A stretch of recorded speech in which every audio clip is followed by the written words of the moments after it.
Hey everyone, I'm Stephanie, and I believe that the right book at the right time can change lives, and that all readers should read children's literature, especially adults.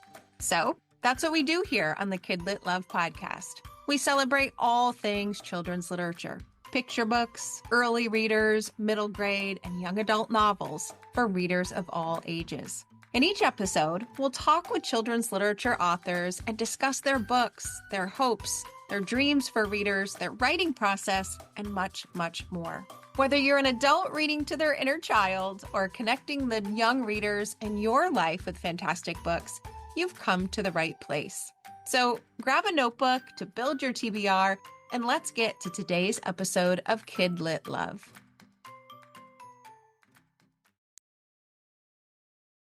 Hey everyone, welcome back to another episode of the KidLit Love podcast. I'm Stephanie Affinito, your KidLit loving host, inviting you back to another bookish conversation with a children's literature author. Today I'm talking with Hope Larson. Hope is a New York Times best-selling, multi-Eisner award-winning cartoonist and comics writer. She's created contemporary middle-grade graphic novels, dabbled in fantasy with Salt Magic, adapted A Wrinkle in Time into a graphic novel, written Batgirl for DC Comics, and co-created the Goldie Vance series for Boom Studios. She's here today to talk about Very Bad at Math, her new semi-autobiographical graphic novel for middle grade readers. This one is powerful, and I know will help many readers feel seen. So let's get right to our conversation today. Hope, welcome to KidLit Love. I'm so glad you're here today. Thank you so much for having me on, Stephanie. Absolutely. Let's start with you. I would love to get more of the backstory of all of those things I just dropped into the introduction that make your backlist so wonderful. Could you tell us a bit about you and your work and your journey through children's literature? Sure. So I've been a cartoonist for about 20 years professionally. And for most of that time, I've been writing for younger readers, for kids, mostly middle grade. I came out of the webcomics community in the early 2000s.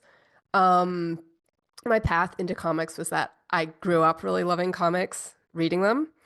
And I was in art school and I was doing lots of illustration just for fun and putting it on my website. And Scott McCloud, who is this wonderful cartoonist and he writes a lot about comics theory, he had a blog at that time and he saw my work and he encouraged me to make comics. And that was pretty much just all the encouragement that I needed to go for it. From there, I moved through the indie comics community. I was going to a lot of like small press type comic conventions like SPX and MoCA, which was in New York, meeting other cartoonists. I did a couple of books for small comics publishers. And then from there, I made the jump to book publishers. My first book, the first graphic novel for a major publisher was Chiggers, and that's like about summer camp and has like a magical realism element to it. And I've just kind of been going ever since. A pivotal book for me was A Wrinkle in Time, the graphic novel.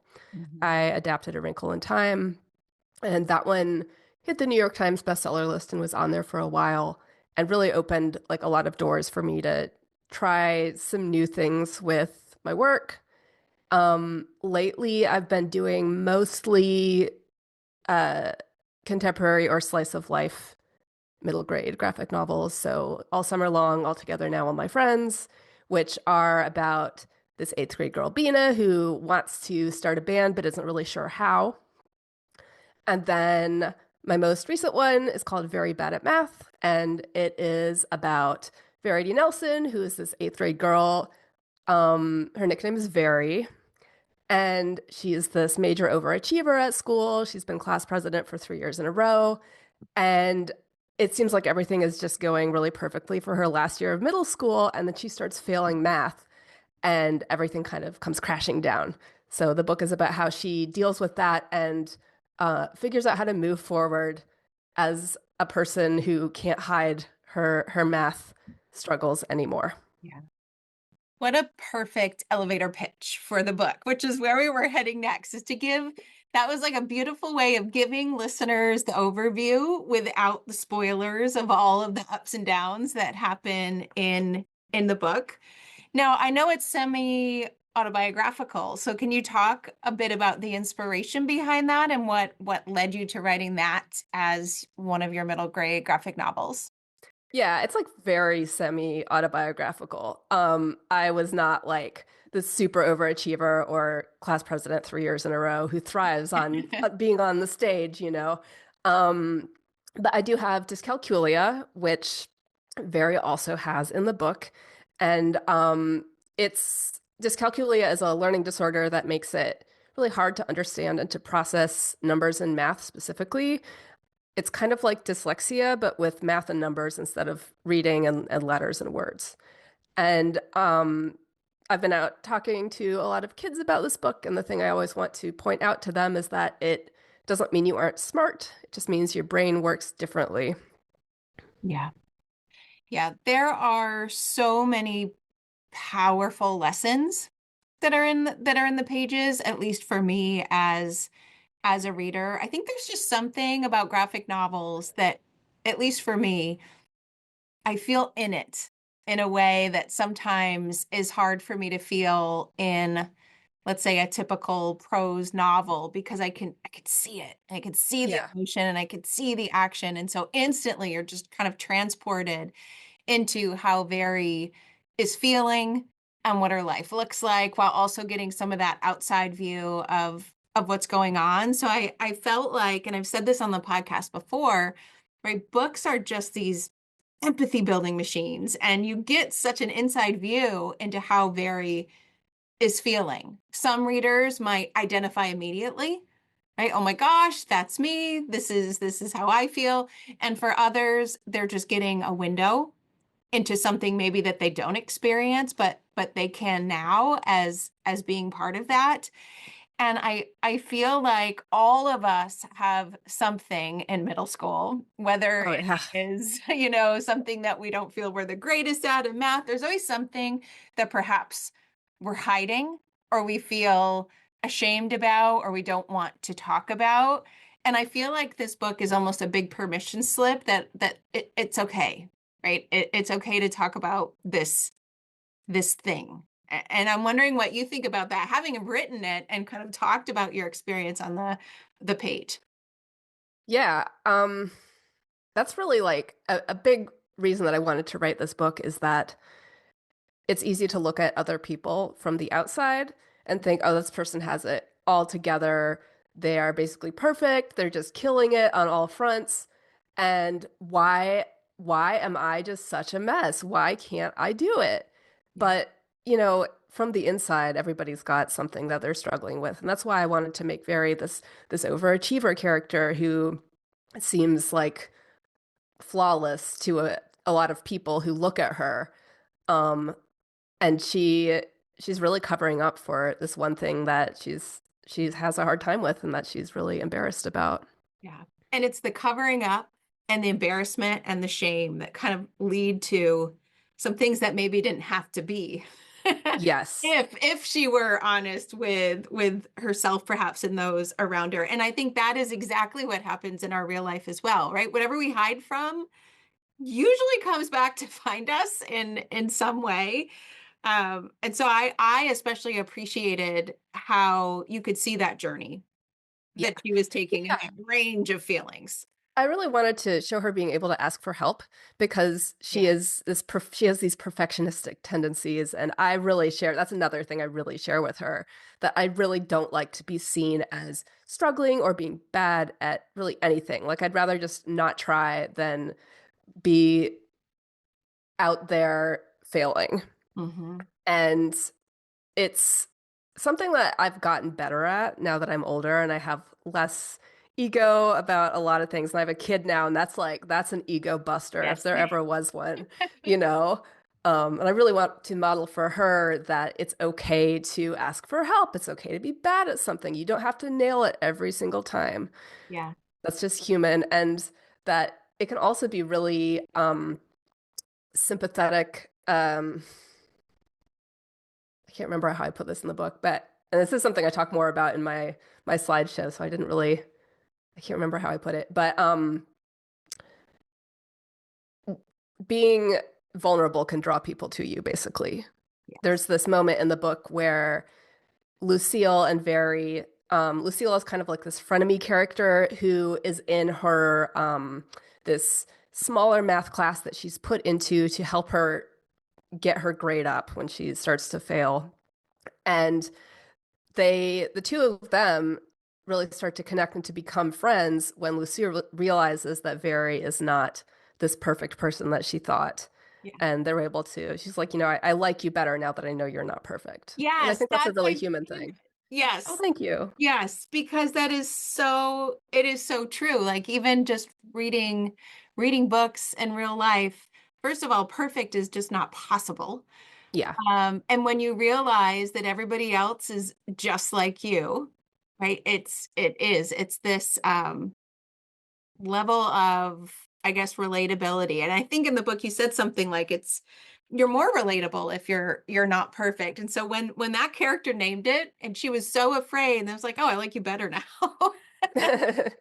Yeah, I hit that idea a couple of different times. There's the time with Lucille, and then later on in the book, Very has this older friend, Allie, who so Very's dream is to be in politics one day, and she is always calling in to her local state rep and sharing her opinion on things.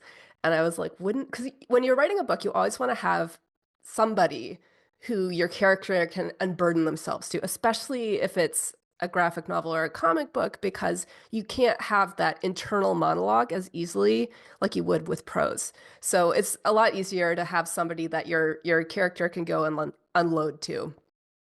So I was like, well, what if she's just always talking to the same aide on the phone? Yeah. Like the person who's taking notes um, to basically like tally the issues that people are calling in to talk about. And she's called in so many times that she's become friends with Allie. And Allie's kind of like her mentor character. And I guess I can't continue down this too far without doing like major spoiler stuff. It's so hard to not give spoilers and give the book the props it deserves in a conversation. But yes, let's just say that's a key piece. Yeah. I think the other piece that at least was brought up for me is the idea of activism as well. I really enjoyed how she felt like she had that go-to person, that in her mind you have this student government, you have her interacting in that way. I love that element, and I can't say what happens at the end either, but I do love how that was woven throughout the story as another element that could appeal to readers. Yeah. Yeah. It's I got on this big like local politics kick with my husband, especially during COVID, because all the city council meetings were being broadcast on Zoom. And so we were like watching them, and I just got really into it. And I was like, well, it would be super cool if this kid was also Yeah. really invested and learning that there are other ways to be important to your community than being, like the class president. There are other ways to make change Yeah. than just being the figurehead. Yeah. Such an important thing. I think the earlier that you learn that you do have a voice and you can share it, and even if it's just one that it could matter, the earlier we figure that out, the better. So the fact Yeah. that this is in a middle grade graphic novel, I think is really important. The other piece that jumped out at me too was the role, and I don't know if I could say social media, but there is a podcast There's a podcast. Yeah. in this book. I'd love for you to talk about that element. Okay, so it was so funny. My husband read the book for the first time and he like finishes it and he looks over and he's like, Hope, I don't know how I feel about the way you're maligning podcasters in this book. But basically I have a podcaster, Nate, who is a little bit of a blanking on the word. narrator. He's a little bit of a narrator. He's like giving some context for all this stuff happening in the book. Um, and he also really fancies himself a serious journalist, and he goes digging around and reporting on stuff that's happening in middle school, which is maybe not stuff, maybe not totally ethical. Right. Um, yeah, he's like a big driver of the plot. I Yes. think podcasts are great. I'm not here to like be down on podcasts, but I don't know that school papers are as much of a thing. Like if this book was 10 years ago or 20 years ago, he would be the reporter at the school paper for sure. But a podcaster seems a little bit fresher. And like all the kids listen to the podcast, so it's Yeah. fun. I loved that. Well, obviously I'm a podcaster, so I really love the element of one being included. But even if you took away the podcast aspect, it's just that social presence, like something that allows that information to be shared, whether it Yeah. was a newspaper back then, a podcast now, some sort of social media. I appreciated how it was there because that is very real and very present in middle school and middle grade readers' lives, and it amplifies things, often in a very difficult, complicated kind of way. And while again, we're not going to say spoilers, that it did play a role in how things unraveled for Very and then came together at the end. I guess I really Yes. can't say much, but Yeah, I know. I'm so sorry. It's the spoilers. readers Yeah, it was appreciate that. They fun. would rather us be really cagey and general than spoil it. So, but Yeah, I think we're getting the point across though. yeah, well, the other thing that I like about having him be a podcaster is that he can just talk and you don't have to do this complicated representation of like social media or Right. something because it's just words. And so it goes in a lot more seamlessly. One of the things that's always so hard about writing for kids, and I think especially writing for kids in a visual medium because you have to draw all the tech, Hmm. is figuring out a way to depict kids' relationships to their phones and texting and the internet and all that stuff. And it's just like such a hassle. And as Yeah. a writer, I wish we could go back to a time when that wasn't a thing because it was just so much simpler. Yeah. It But, really, it really was. And just on the page in your comic world and in real life too, yes. I think at times.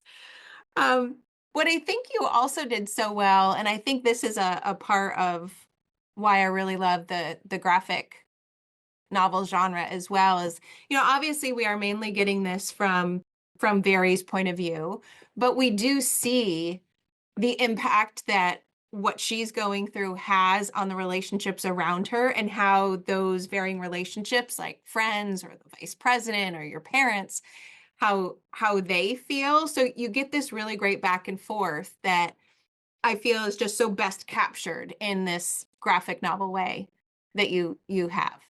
Thank you. Yeah, you kind of touched on it earlier. The way that you feel like it's easier to empathize with the characters in a graphic novel. And I think it's just because you can see the emotions Yeah, in this really like direct way. And you don't really have to guess too much of when anybody's thinking or feeling. yeah, Um, yeah, so you can see just a couple of little bits of a couple images of like the parents or Bree, who is Very's vice president, or Lucille, and see how they are feeling and reacting. yeah. Yeah, I felt instant kinship with with some of them, regardless of if I was experiencing, what Very and Lucille were, just this being being of that age group and with things going on and trying to find your way and make sense of everything. I didn't have to do that work. As a reader, Hmm. it was just there on the page for me. But you did the work. So I'm really curious of how you go about the process of, is it story to images? Do the images pop into your mind first? Is it this back and forth? How do you go about something so big? Put, Yeah, putting that graphic novel on the page. yeah, comics are just like this marathon because so Very Bad at Math is 240 pages long. I'm sorry if you can hear my kid yelling No, downstairs. No? Okay, I can. She's having fun though. She's not mad. So Very Bad at Math is 240 pages long. And the way I start writing a book is I usually just start with a log line. So that little like elevator pitch that I gave you would Mhm. be a pretty good example of what I would write, send to my agent and my editor.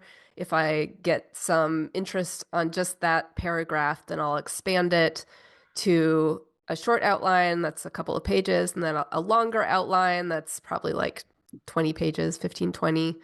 And I like to start mostly with outlines and just like the big picture and themes and get more granular as I go.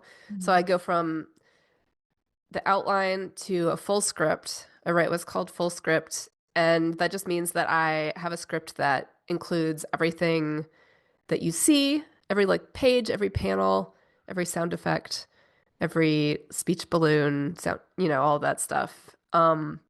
And that really helps me to think it all through and make sure the story is going to like hang together before I start drawing because drawing is way, way more labor intensive for me. A lot of cartoonists don't work that way. Like, everybody has their own weird process, but I like to sort of have the writing and the drawing be separate. I don't know why that's easier for me, but it just feels like two completely different parts of my brain. So once I have the script locked down and edited, I do a rough version of the whole book where it would be called pencils if I was working on paper, and I still call them pencils, even though I work all digitally now. Um, so I'd pencil the whole book, and then from there we edit again, and then I ink it. So I do like the tight artwork. And Sarah Hagstrom, who's the wonderful colorist, comes in and does the colors, sort of following behind me while I do the final artwork. And I do the letters and sound effects and all that. And then, you've got a book finally. So the whole process takes a couple of years. Yeah. Yeah, and I never knew. I mean, obviously, I know that an extraordinary amount of work and an extraordinary amount of people go into creating any book. But what I've really loved interviewing graphic novelists and comics and cartoonists is I never knew about this whole, as you say, the pencil, the digital, but then the ink being a Uh-huh. separate, like sometimes a separate person, and it just gives such an appreciation for how much goes into getting a genre like this on the page. Yeah, it really does. And you mentioned up top that I did some work for DC writing Batgirl. And at the big publishers, the big comics publishers, a lot of the time all those jobs are like different people. So like the writer's one person, and then the penciler is one person, and the inker is one person, and the colorist and the letterer. Um, so it's just like, and the deadlines are really short with those books because they're like you're doing a book a month basically. So you really need all those people. Um, when you have a longer time frame, like on a graphic novel, you can have more people wearing more hats, Right. So thinking or about, fewer people wearing more hats, I guess. yeah, thinking about that, how much work goes into it, what is on the page. Are you finding, I know I am, and I think just the publishing world in general, like I feel like the genre is finally getting the credit and the accolades it deserves. I feel like there's more graphic novels. There's, I think more appreciation for comics and manga and all of the things. Like, are you feeling that and seeing that as well? Oh, big time. So like when my first book for a book publisher came out, I remember going to literary festivals and stuff, and you felt like you had to convince librarians and teachers and just readers that they would want to stoop to read a graphic novel. Oh, And it that's sounds not the case awful, but it was anymore. true. Yeah. It was awful because I felt like I never even would get to talk about my book because I just had to talk about the medium of comics as a whole. And it was very uncomfortable for me. I was also really young. And I feel like more but there's also just more data that these books are really helpful and useful for readers who are maybe like reluctant readers or maybe have dyslexia or you know what, for whatever reason, have a harder time connecting to prose, um, these books have a track record now. And so I don't have to convince really anymore, which is really cool. Yeah, it is. I think it's about time because, as you said, um, if as a previous educator of little people, I now mainly work with adults now, but I knew that these books could hook a lot of Yeah. kids into reading in ways that, air quotes, regular books could not. And once they were hooked on one, I often could bring them to the next one. Or, as in the case that I could then use that comic or that graphic novel as a spark to read that more connected, longer text and pair them together, which was such a beautiful experience for students too. Yes. When I did Wrinkle in Time, that was like this huge moment for me because I started hearing from so many parents and teachers that, oh, this is the first book that my kid read on their own. Yeah. And the thing that I thought about a lot afterwards that really just blew my mind was that um, Wrinkle in Time, the novel, is mostly dialogue. And almost all of the dialogue is in the graphic novel. So if a kid has read the graphic novel, they have nearly read the novel Yeah. as well. And there's just something about picking up a graphic novel that is not as intimidating as picking up a book where it's just like words, words, words. And Mhm. they're like, oh my gosh, I'm never going to be able to find my way through this. Yeah. It's just like a mental thing, I think, a lot of the time. Yeah. Yeah, I'm so glad that the genre it's finally getting the credit and it's growing and it's growing in such a wonderful way. Which leads me to my next question for you, which is are there any other things you're working on or that are coming out in the future that you might be able to give us sneak peeks about? Yes. So I'm working on another book about Verity, which I'm very excited about. Right? It's going to be a summer one. Um, I love a summer story. There's just something about summer vacation in middle school that is just really exciting to write about. Um, so yeah, that's what I'm working on now, here in the dead of winter, And sick as a transporting your dog. yeah, transporting yourself somewhere else, which is, what books have the power to do. So Yes. it's a Yeah, nice I've always said that I never want to write like a book about winter in winter because it would just be too demoralizing. But yeah. it's really fun to write a summer book, really any time of the year. Yeah. It is a good vibe for sure. So where can listeners find you online if they want to learn more about your backlist or want to stay up to date with you for the books that are coming? I'm not very online, but you can find me on Instagram. My handle is Despair Larson, like the opposite of hope. Somebody else has my name and they have never been willing to give it up. There are a number of Hope Larsons out there, so it's her name too. But anyway, Despair Larson on Instagram is pretty much where I'm at. And I signed up for Blue Sky, but I haven't started using it yet. I Yeah. just got on there to get my name. Yes, to is it so it is Hope Larson or is Yeah, it but I literally haven't posted anything on there. yeah. It's hard to keep up. There's so It's many. just It's hard to so keep up. many. Yeah. We'd rather that you write. Well, thank you. I think my publisher would rather that I was on every social media platform, but we do what we can. That's the hard balance that authors have these days.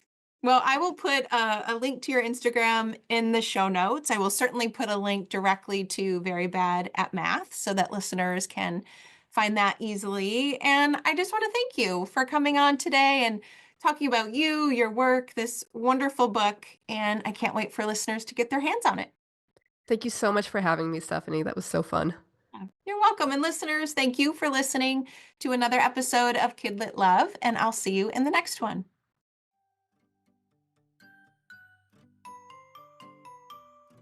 Thanks for listening to today's episode of the KidLit Love podcast. You'll find links to all of the books, resources, and ideas mentioned in the show notes and at alitlife.com. You'll also find KidLit Love on Substack. That's where you'll find posts for each episode, monthly KidLit roundups, and an invitation to join my summer book club and go deeper into the world of children's literature. And If you loved this podcast and want more, you might like to listen to my other podcast called Get Literate. It's a podcast that explores all things books and reading, notebooks and writing to build a life you love. One more thing. If you loved what you listened to today, please take a moment to rate and review the podcast, or take a screenshot of the episode and text it to a friend. This helps the podcast grow and builds our bookish community of KidLit Love. Thanks for listening.